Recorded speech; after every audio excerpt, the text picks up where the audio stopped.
Here's a question nobody asks out loud, but almost every couple in their late 20s is thinking about quietly at 2 a.m. Can we actually afford kids? Not can we survive, but actually afford it. Keep the retirement on track, afford it. The number that answers that question is almost certainly higher than you think. Double, possibly triple if you live in a major city. By the end of this video, you'll either feel relieved you're on track or you'll completely rethink your timeline. Either way, you'll have real numbers. My name is Adam. I make videos breaking down financial realities most people only figure out way too late. Hit subscribe if that sounds useful. Before your child takes a single breath outside the womb, you've already spent thousands of dollars. Let's start at the very beginning. Average vaginal birth in the US in 2026 with insurance is $5,000 to $11,000 out of pocket. C-section, that jumps to $15,000 to $25,000. Add prenatal care, doctor visits, ultrasounds, and everything you buy before baby arrives, and you're at $20,000 to $30,000 before the baby is 6 months old. For most couples, this $25,000 hit comes at exactly the wrong moment, just when your savings are finally building momentum. $25,000 gone in 6 months, and your monthly expenses just went up permanently. This is not a one-time event, it's a new financial baseline. And many couples in their late 20s are still carrying student loans when this happens. The timing couldn't be worse. And before you say, but I have good insurance, those numbers already assume you have insurance. Without it, double everything. Then there are the costs nobody puts in the calculator. Baby gear, a bigger car, a bigger apartment. The lifestyle creep starts immediately. By the end of year one, most families have spent $30,000 to $45,000 they didn't have budgeted, and that's before month 13 even begins. But that's just the beginning, because now you have to go back to work, and that means figuring out who watches your baby while you do. So you've survived the birth costs, you think the hard part is over, and then someone tells you what daycare costs, and you have to sit down.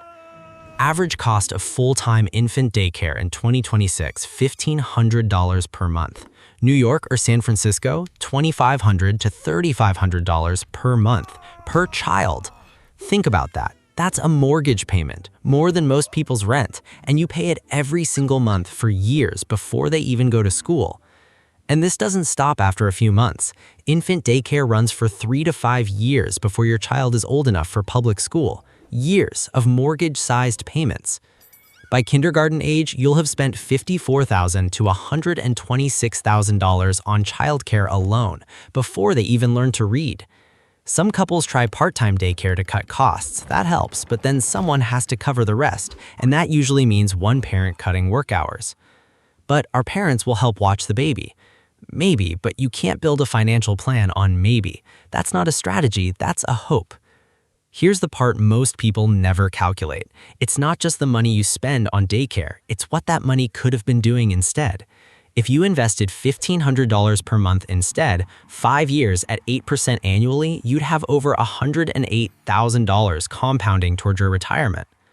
I'm not saying don't put your kid in daycare. I'm saying understand the true financial weight before you make the decision. Here's something no cost of raising a child calculator ever shows you: the income hit. Having a child doesn't just cost money you spend, it costs money you stop earning. Studies show women experience an average 30% reduction in earnings after their first child. Economists call it the child penalty. And it's not just today's lost income, it's the compounding effect. Fewer retirement contributions, a smaller Social Security check, a career that never fully gets back on track. Federal Reserve research estimates the lifetime earnings reduction for mothers can exceed $200,000 to $400,000 over a full career. That's a multi-decade wealth gap. What if both parents keep working full-time? That solves the income problem, but now you definitely need full-time daycare, and you already know what that costs.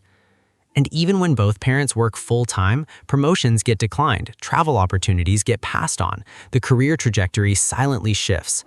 And while the data is strongest for mothers, fathers take hits too. Mental load, distraction, less overtime, more sick days. It shows up in income over time. So you're spending more and earning less simultaneously for years. That's the income trap most couples walk into completely blind. And unlike a one-time expense, this lasts years. That compounding damage to your wealth building is what makes the income trap so devastating. And just when the daycare costs finally end, your child starts school and a whole new set of costs begins. Diapers, school supplies, sports equipment, braces, phones, clothes. The average middle-income family spends $18,000 to $22,000 per year raising a child through K-12. Over 13 years of school, kindergarten through grade 12, that $20,000 per year adds up to $260,000, and that's before they step foot in a university. And within those years, braces average $6,000, sports participation $1,000 to $4,000 per year, summer camps, tutoring, class trips, it never stops adding up.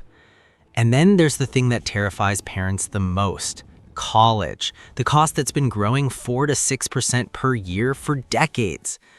Average cost of 4 years at a public university in 2026, $110,000. A private university, $250,000 to $320,000 for 4 years.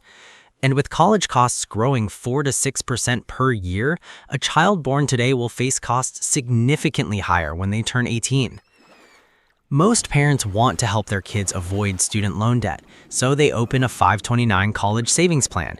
And that means redirecting money from your own retirement. You're essentially choosing between your child's financial start and your own financial finish. Most parents choose the kid and pay for it in their retirement. The USDA estimates total cost of raising a child from birth to age 18 exceeds $310,000 for middle-income families in 2026, not including college. Add a public university and you're at $420,000. Private, you could be looking at over $600,000 from birth to degree for one child. And this is for one child. You want two? Do that math yourself. I'll wait. And here's what most parents don't factor in. They don't want their kids to graduate with crippling student loan debt, so they try to help pay, which means even more out of pocket. The only way these numbers become manageable is starting early. A 529 started at birth with consistent contributions can grow significantly by age 18. But my kid will get a scholarship. Maybe, but a financial plan built on scholarships is like a retirement plan built on lottery tickets. Don't do it. So at this point, you might be thinking, okay, Adam, you've scared me enough with numbers. What's the actual human side of this decision? Great question. I know what some of you are thinking. Adam, people have been having kids forever without spreadsheets. My parents didn't have a financial plan. Somehow it worked out. And you're right, people figure it out. But here's the question you should actually be asking. Did it work out or did it just survive? Surviving looks like paycheck to paycheck, stressed about every unexpected expense, quietly resentful of the financial pressure. Sound familiar to anyone? Financial stress is one of the leading causes of divorce, and divorce with children is even more financially devastating. The cycle feeds itself. A financially stable home is one of the greatest gifts you can give your child. Not toys, not vacations, stability, security, calm parents. Financial stress also affects your mental health, your physical health, your sleep, your patience. You can't be the parent you want to be when you're drowning financially. The couples who thrive as parents aren't the richest ones. They're the ones who planned ahead, had their foundation ready, and went in with real information. And timing matters enormously.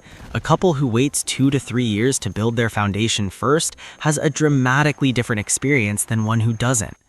Look, this video is not me telling you not to have kids. I want to be very clear about that. Kids are extraordinary. Parenting is one of the most meaningful things a human being can do. But meaning and financial preparedness are not the same thing. You can want both. You can have both. You just have to go in with your eyes open. Most people dive in eyes closed and hope for the best. This video is about diving in eyes wide open and actually being ready. The question isn't, can we afford kids? The question is, are we building the foundation that makes kids financially survivable and still enjoyable? So let's give you an actual framework, not wait until you feel ready, that never happens, a concrete checklist you can measure yourself against right now. Let me say this before the checklist. Nobody feels completely ready. Ready is a feeling, not a number, but financially prepared, that is a number. So what does financially prepared actually look like in numbers? Here's what most financial planners won't tell you directly because it sounds too harsh. For one child in a medium cost of living city, you need a combined household income of at least $90,000 to $110,000 per year without derailing your retirement. In a high cost of living city, New York, LA, Seattle, Chicago, bump that to $130,000 to $160,000 combined per year, just to maintain your financial trajectory, not to get ahead. But here's what matters just as much as the income. You need a financial foundation already in place before the baby arrives. First, a fully funded emergency fund of $20,000 to $30,000. Parenting is unpredictable. Every small setback without a cushion becomes a crisis. Second, zero high-interest debt.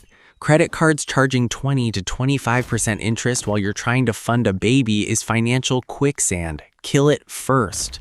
Third, retirement contributions of at least 10% of income consistently, because once you have a baby, contributions often drop or stop. Get the habit locked in first. Fourth, ideally $50,000 or more already invested in compounding for your future. This is the cushion that converts crises into inconveniences.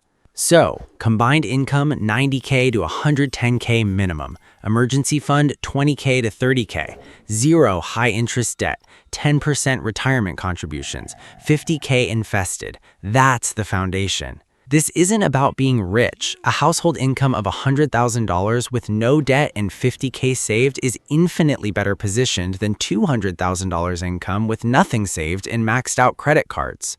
For most couples, building this foundation takes 2 to 4 years of focused financial work. That's not an eternity, that's a plan. What if you're already pregnant and watching this? Good, you have 9 months. That's not nothing. Emergency fund, debt payoff, attack whatever you can right now.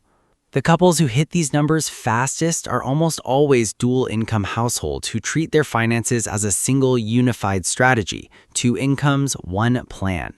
And for single parents, this is harder, but not impossible. The numbers just require more runway, more creativity, and more support systems. You can still do this. The point of all these numbers isn't to scare you out of having kids. It's to make sure you never look back on this decision wishing you'd known sooner. The math we covered today is real. The numbers are real, but how you respond to them, that's entirely up to you. And here's what I actually believe about that. I believe kids are extraordinary. I believe parenting is one of the most meaningful things a human being can do. I believe that deeply. But I also believe that meaning and financial preparedness are not the same thing, and you deserve both. Your child deserves both. You can have kids and a thriving financial future. You just have to go in with your eyes open. That's all I'm ever asking you to do. The couples who thrive financially as parents aren't the richest. They're the most prepared. Planning beats income every single time. One last thing before I ask you to subscribe. The biggest mistake I see couples make, they wait until they're pregnant to start thinking about finances. Don't do that. If this video helped you think about money differently, that's exactly what this channel is for. Real numbers, real decisions, the stuff nobody else breaks down this clearly. If you found value in this, hit subscribe. I post every week and it genuinely helps the channel grow so I can keep making content like this. And drop a comment. At what age do you think people should be financially ready before having kids? I genuinely want to know what you think. If you liked this, watch my next video, Why Everything Changes After Your First $50,000 Saved. That one will change how you think about wealth entirely. All right, that's it for today. Thank you for watching. See you next week.